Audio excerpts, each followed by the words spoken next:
Let's bring in our Shamim Chowdhury, who has been studying this, knows a lot about this, and I think is the best person to actually explain this. All right, now one of the positive things that we've seen come out is obviously the acts of kindness. Talk us through some of them. Well, there's been plenty of that. I know we've been hearing about panic buying and hoarding, but Panic really... buying? Toilet paper? No, come on. A few people have been buying a few extra rolls of toilet paper. But equally significant is, as you say, the acts of kindness that we're seeing all over the world. And I've just been, for the past few hours or so, I've been looking through some of them, and they really do touch your heart. And we've got a few videos here that we can show you. So if we take a look at this first one, it's a man in China. I think they're going to run the video. There we go. Yes, here we go. So this man in China, you can see him putting down a whole bunch of masks.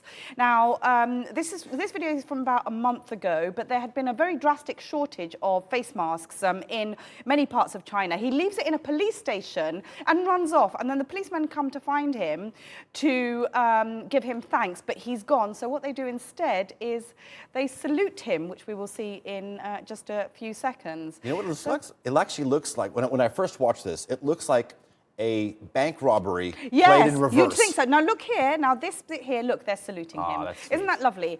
And then in America, there's a guy called Justin Travick. He's a musician. He relies wholly on his music to pay for his rent and bills and food and everything. Here he is, and he has now been live streaming concerts from his living room on Facebook. Now, he has said to people, if you want to make a donation, that would be great, but if you don't, then that's absolutely fine. He's in self-isolation, and he's been saying that the reason why he's really doing this is because he's aware of just how lonely and in many ways acutely traumatic. It can bring on anxiety being alone, and he wants to do his bit to alleviate that. There's another... Tell me, I'm hungry. Is there anybody who gives out free food? Yes, I'm just coming to that. Oh, That's really? Exactly, yes. Good. So there's a restaurateur. We know that small businesses will really feel the impact of this pandemic. But there's a restaurateur, a manager in Washington, D.C. in the U.S. who has had to shut shop, but he's giving 80% of all his food to his workers, and he's also helping them fill in forms for health insurance and such I have about 30 seconds left in the show. So many of us are in isolations, including many of our friends and our colleagues. How do we do all of it?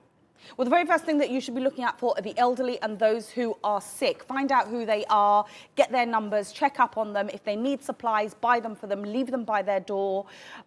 If need be, cook a meal for them. Form WhatsApp groups amongst your friends and people who live near you. Check up on each other.